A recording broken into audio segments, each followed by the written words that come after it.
What's going on, everyone? Welcome back to the Scale News Update. This is the show where we talk about the news topics that happened in the scale world of RC over the past week. If you enjoy the Scale News Update, hit the like button now so you don't forget it later.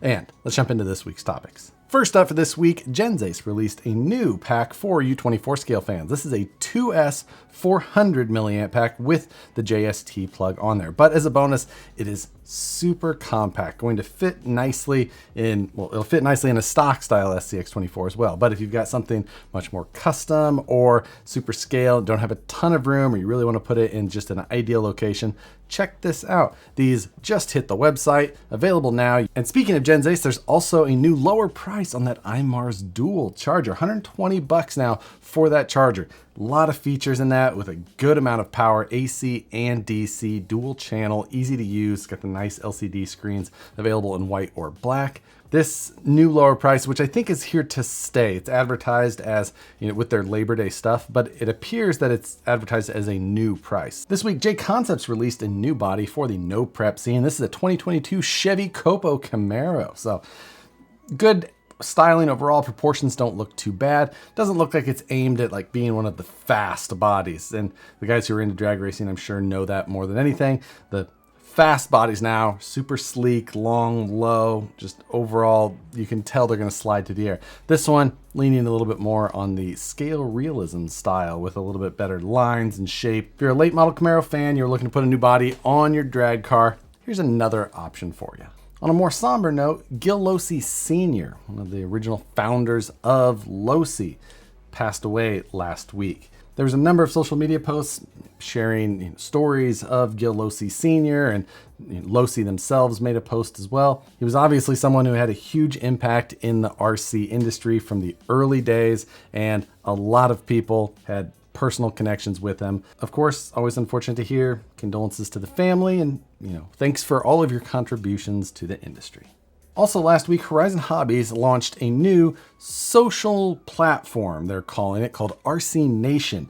And they've broken this up into an air and a surface one. And they're calling it a social platform. It's kind of a forum.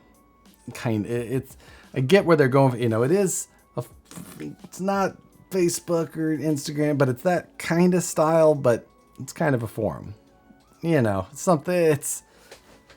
It's a mix, of course. It's only RC right now, but at this time it looks like it's mainly Horizon branded only. Although there is general sections, and from going on there and seeing it, I do see that, there's people working on their Traxxas vehicles and other things like that under the general settings or, areas. So it looks like it isn't, locked down to only being Horizon brands. Maybe if you don't typically do other social media, or you're just sick of the things that can go along with social media platforms, then this might be worth checking out. If you'd like to, I'll link to where you can find the forums. Again, it is separated by air and surface, but you can go to the main page and then find your way from there. This month, I'd like to thank Zometry for sponsoring the Scale News Update. Zometry is a manufacturing on-demand platform. So you can take your files and upload them to their instant quote engine, and it'll give you a price, whether it be for 3D printing or actual CNC machining of parts, all the way up to injection molding. They've partnered with over 5,000 machine shops. And right when you upload your part and you decide the process, whether it be laser cutting or CNC machining, 3D printing, injection molding, gives you an instant quote. And it also tells you right in the top corner, made in America, if it's one of the shops that's partnered here in the US. Take your file from whatever popular CAD program you have and upload it right there. It'll give you some good feedback and an instant quote. You can also take and revise your file, try and make it a little bit more simple, get an updated quote quickly as well. An awesome website. And for this month, they've also offered $25 off of your first order with code Harley25. So there's a link in the description. You can go follow. Of course, prices go down with volume, but if you've got a product idea that you would like to launch, and maybe you either need help prototyping it or getting hooked up and being able to actually produce your parts because you don't know a machine shop, you can visit their website with the link in the video description. And again, that code Harley25 for $25 off your first order. Thanks again to Zometry for sponsoring this month of the Scale News Update.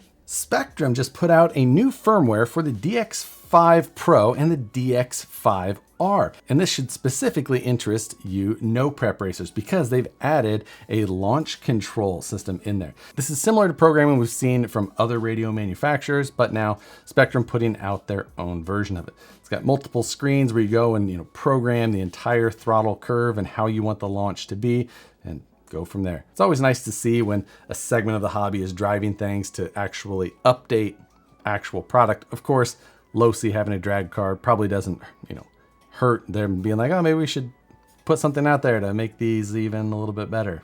To upgrade your firmware, you will need to create an account on the Spectrum website. Then you can download the firmware and upload it into your radio, I believe with just an SD card. Not too tough of a process, but you will have to jump through some hoops. Holmes Hobbies just announced a V2 of the SHV800. That's a direct power servo that is just a wild, insane servo. The new one has over 1,300 ounce-inches of torque, but I think what makes me even happier, because I felt like the previous one had plenty of power, but also on this version, they moved the mounting ears slightly in relation to the face of the servo, because previously they were a little bit closer to the face of the servo, and that caused some interference issues with some panhard setups. Specifically, one was the VS410, which is where I had ran into it in the past, but they moved those ears down a little bit so that it pushes that servo horn down a little bit further. Also helps the clearance of the servo in multiple platforms, but specifically the VS410 is going to benefit from that. So happy to see it. Should see these available soon on the Holmes Hobbies website. Make sure and check out over there for when they hit.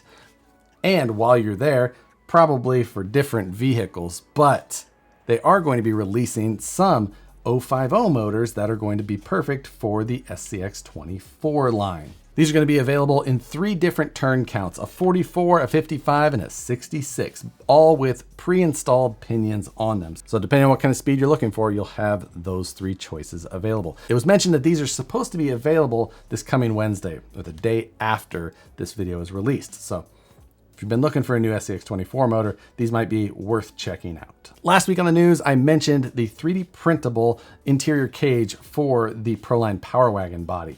And this week now, I've also added another file that you can go download, and that is the dash and race bucket seats. Now, if you've downloaded the bucket seats I had previously, I've modified those files a little bit to make them easier to print, a little bit better quality. Overall, just a better file, and these are specifically also altered to mount right into that 3D printable cage for the Power Wagon. Along with those seats, I've also added a dash that will bolt right into that cage also. So if you're looking to add a little bit of detail to that 3D printable cage for basically any of the Power Wagon builds you may have, these files are available now as well. And just like the cage file, they're only $1.99. So I'll link to where you can find both the cage and the interior parts in the description below. Axial Adventure just updated their website with a completely new skin. It does appear to be kind of the regular Horizon hobby backbone. So if you go to the RC rigs section, as they call it, and filter through there, you get very much the same product pages as you would on the Horizon site. But beyond that, they've added some extra functionality as far as specific videos and posts, parts, things like that, that you can filter down through and just look at the Axial stuff. Kind of helps get some of the extra noise out of the way, which not a bad thing. Better looking site. The old one was getting, it was a little neglected, but also this is the new Axial Adventure URL compared to the Axial Racing that still stood with the old website. So if you're bored or you've been thinking about looking up the details of a new Axial truck, check the website. This week, Proline posted a new teaser, and this is clearly a Nissan Hardbody, which Hardbody not meaning a rigid plastic body, it's still a Lexan body, but the truck was called a Hardbody. This is going to be very confusing to people. Very, very confusing. I hope that they don't put Hardbody in the title. And it appears that whoever is in charge of posting some of the social media stuff maybe got the memo that everybody knows to just check the hashtags, because they did not overpopulate the hashtags to tell us exactly what this was.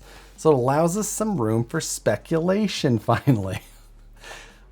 Honestly, just with like how the windows are kind of the grain of the Lexan in the windows, I'm kind of wondering if this is an SCX24 body. I don't know. The paint looks a little crisp to be that size, so probably is 1/10 scale, but I don't know. It's got SCX24, sizing to it. It is interesting to see a Nissan truck body though. I don't think we've seen a Nissan truck body in a long time. I believe Proline used to do one like this years and years back, but this one's probably new. Speaking of Proline, those new Toyo Open Country RT tires are available now from Horizon. I haven't seen them make it to dealers yet, but if you're shopping directly on Horizon, you can get those now. Those are a 4.45 inch tall 1.9. So that tire that is kind of in an area that there's not a lot of options available. And this is a good looking tire. So if you've been looking for something in that middle ground, if you go over to Horizon now, you can get them. Last week we covered the teaser from CEN, and all of the info came out on Thursday for the new F250 Super Duty. This is a lot like the previous CEN Racing F450. It is a little bit shorter wheelbase, around an inch shorter. The cab is the same. The bed is new because it is a single rear wheel rather than a dual rear wheel, and it is significantly lifted compared to the F450. Now, along with the single rear wheel setup, it does come with different KG1 wheels. I got the orange one. It's got the kind of gunmetal gray. Tires basically the same, still a pretty stiff compound, rubber bands on large, I think they're 2.2 wheels. But beyond that, it's got a wild Watts Link lifted suspension. I've never seen a Watts Link done in a production RC. I've seen it done in a couple of customs, but never seen it in a production one. It's cool to see. The steering up front is this wild long servo horn to a bell crank on the axle over to the knuckle. Again, another crazy wild system. It's got RGB lights that you can change colors from the radio. Overall, it's another big truck from CEN. Like, there's people for these trucks. There's people that absolutely hate them. And then there's people that just buy them up. So can't be mad at them for that. Feels like it goes right hand in hand with the lowrider stuff. EcoPower just announced a new 115T. This is a low profile servo from them, and at a pretty decent cost, like $35 or so for a low profile servo in that 125, 130 ounce inch range. This is a great low profile shift servo. If you've got a VS410 Phoenix or looking for a low profile dig servo, but you don't want to spend a bunch of money, often low profile servos are used in race buggies and things like that, where people are using high dollar servos. So you often just don't find, kind of decently priced low profile servos. Definitely a decent option. Keep that in mind next time you're searching for something low pro. FMS is going to be releasing a new tow behind anti-tank gun for their 1/6 scale Willys Jeeps. It's exactly what I mean. It's just it moves and it's a trailer tank gun thing. If you're big into the scale stuff, especially some military style with that 1/6 Willys, I can't imagine that there is a ton of, maybe I'm wrong. Maybe everybody on here wants those and I just don't get it. But I'm sure there's some of you. Let me know if you're one of them. Explain yourself. Yesterday, Matt and I released a portion of the live stream from the week before where we opened those RC four-wheel drive mystery boxes that we purchased. If you'd be interested in seeing what type of combination of things RC four-wheel drive could put into a $170 mystery box, check out that video. You will not be disappointed. We, on the other hand, go check that out if you're looking for a laugh. Even for them, it was a bit surprising. And speaking of live stream takeover, come join us this Wednesday, 6 p.m. Pacific, 9 p.m. Eastern. Share your thoughts if you missed it the first time, if you caught the video on the replay when we posted it. We've had a week to think about it. I feel like there's more to say now. But that's going to do it for this week's news topics. For this week's question segment, last week we talked about what you would like to see changed in the RC hobby, like kind of fundamentally. And I said specifically, you can't just say everything should be cheaper or free, but that was what a lot of people said, which I get. A lot of people on the universal theme, like battery connector compatibility, like everything there should be one plug. We should all get on a train of thought and be like, this is the one that we're going with now. Okay. Everybody, we good? Which was a great thought. And then there was a lot of good comments about, like the common stigma of RC cars and just a lot of really good comments. I enjoyed reading you guys' thoughts on that. For this week, I want to know, over the last, say, 5 years, have your RC preferences changed? Have they changed dramatically? Has it just been kind of with the market? Or have you still super scale and you were super scale then? Or did you used to be a basher and you kind of came over this way? Or maybe you started in scale, but now you kind of like to go fast and jump or whatever it is. Or have you been in scale, but now are kind of going scale performance? I want to hear what you're doing. Last 5 years, even the last year, if things have changed for you dramatically, let me know. Put it in the comments below. Appreciate reading your guys' comments every week. But with that, it's going to do it for the Scale News Update. Hit the like button if you enjoy these videos. Subscribe if you're not already. Hit the notification bell so you see the videos as soon as they get uploaded. As always, thanks for watching. Stay cool out there because it's hot. Hot. See you guys on the next one.